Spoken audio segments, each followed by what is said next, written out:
はい、西田ミラーレスです。今日は8月3日火曜日です。今、16時、夕方4時頃です。で、ちょっと今日は暇だったんで、昼からも暇になったんで、いろいろ動画を見よって、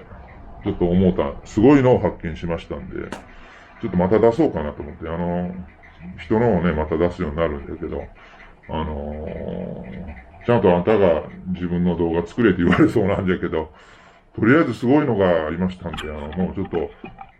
出しとこう、宣伝してこうかなと思いましてね。で今回はね、ナンバー172写真編なんですがね、題名がフルサイズ原理主義者さんが、フルサイズ原理主義者さんが、オリンパスに変更した理由。やっぱりオリンパスはすごかった。これが題名ですよ。ちょっとしつこいぐらいオリンパスの宣伝しようんですけどね。あの私がオリンパスのね、自分がオリンパスのカメラ持っとるのと、あと、フルサイズに対してやっぱり多少は被害妄想があるんか。まあ、あるんでしょう、多少はね。まあ、それはもうちょっと認めます。で、ただね、やっぱり、オリンパス、OM デジタルソリューションズさんに、このまま、カメラ業界から消え去ってもらったら私もね、ちょっと困るんですよ、正直言って。カメラ買い替えんといけんようになるんで。で、そうなったらもう仕方なくカメラ買い替えるようになるとは思うんだけど、ただそうなっちゃいけんけ、やっぱりね、オリンパスのね、こういうちゃんとした動画を発見したらね、ちょっと宣伝しようかなと思いましてね。これはちょっとすごかったですよ。で、あのー要するにね、なんでこれをするかの、まずね、カメラのわからん初心者さん。まだカメラのことあんまりわかんなくて今からカメラ買おうかと思ってる人が YouTube 見るじゃないですか。見たら、とにかくニコンとキャノン、特にキャノン、あとニコン、ソニー、ソニーもいいね。フルサイズのね、YouTuber さんで宣伝しおるのをやったら見るんですよ。で、別にそれがいけんわけじゃないし、実際もみんな発言は自由だからどんどん出していいと思うし、本当好き勝手にやってもらっていいと思うんですよ。ただ、あの、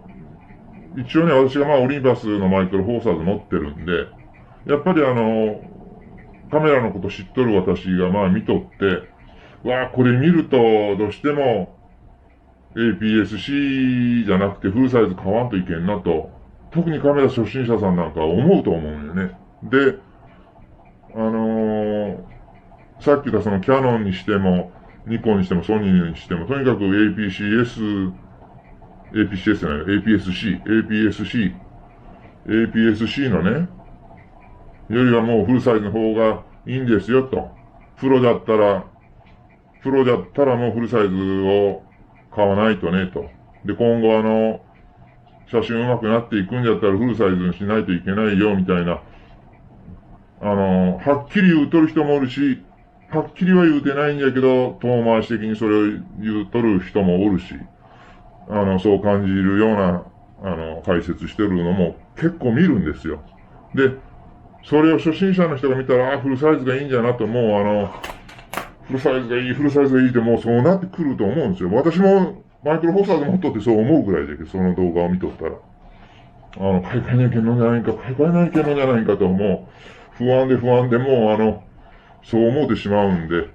これはね、カメラ持ってない人からしたらもうそう思うじゃろうし、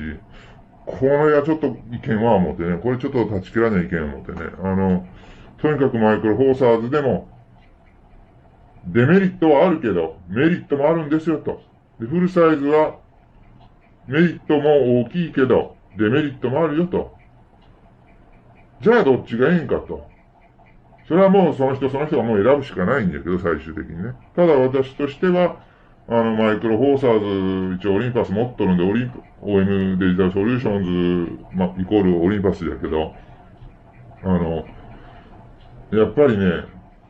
OM デジタルソリューションズさんにこのまま消滅してもらってはちょっと困るんよ、やっぱりね。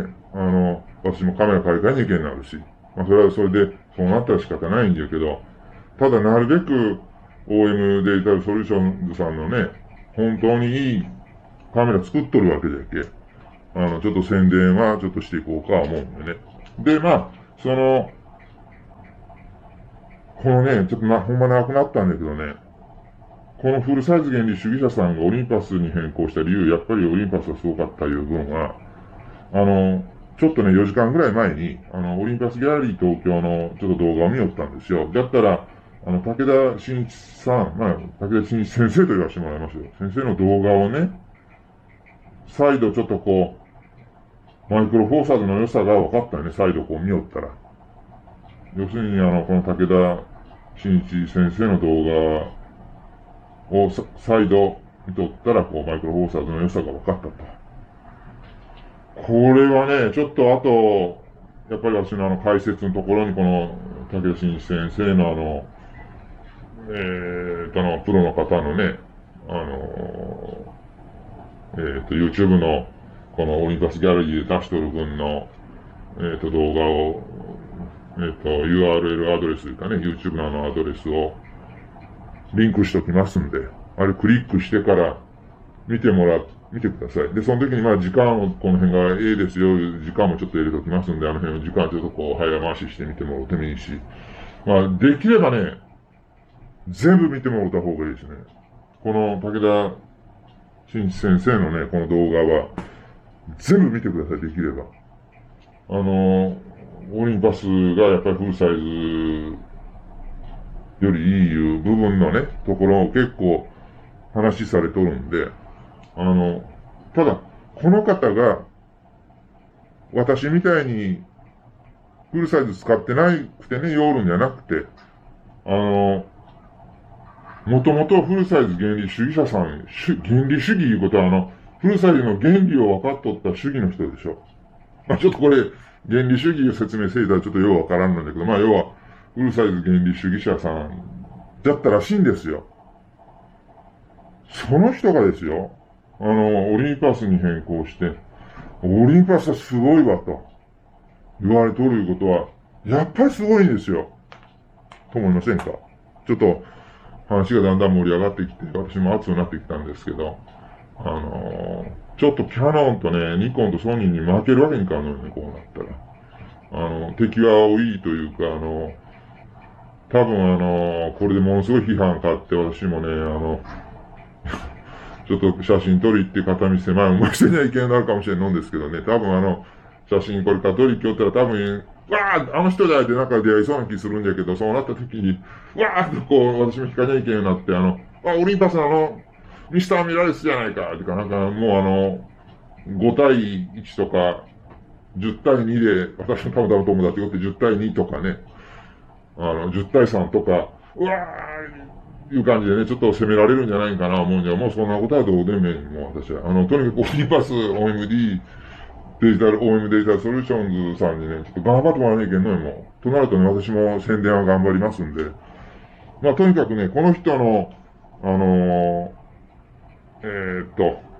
ちょっとこう、びっくりしたのはね、まあ、いっぱい、あと時間と全部書いておきますけどね、そこをちょっとリンクして、こう、時間のところちょっと早送りで行って見てもらって、もうとにかく全部見てください。で、あとね、最後びっくりしたのはね、私使ったことないんだけど、あれどういうんですかね、防水ハウジングいうのがあるんかいね。防水ハウジングかなんかで、防水じゃない、水中ハウジングか。水中ハウジングかなんかでカメラをつけて、やっとったことがあるみたいなことを言おうたんだけども、それじゃ全然ダメで、要は海水がかかってくるんですよ、海のちょうど満潮になったところのギリギリのところに海水がかかってくると。で、そこで、貝がおるんですけど、貝の撮影せにはいけんのんだけど、もう普通のカメラでダメだと。で、オリンパスのその分だったらもうその水中ハウジングみたいな、つけんでもそのレンズで撮れるんじゃいって、まあ撮ったようなことの話されとるんだけど、そんなんもね、見とったらね、やっぱりね、オリンパスすごいなぁ思ってね。もうびっくりよ。で、あと他の分もね、いろいろまあ出しておきますんで、時間書いておきますんで、とにかく見てください。キャノンとね、ニコンとソニーの説明を全部、YouTuber さんの信用してから初心者さんがね、ちょっと、オリンパスはつまらんのーって思われたらちょっとね、私もサエン飲んでね、ちょっと、この動画見てもらわんといけん。ちょっと見てください。すいませんが、熱くなったんですけど、どうぞよろしくお願いいたします。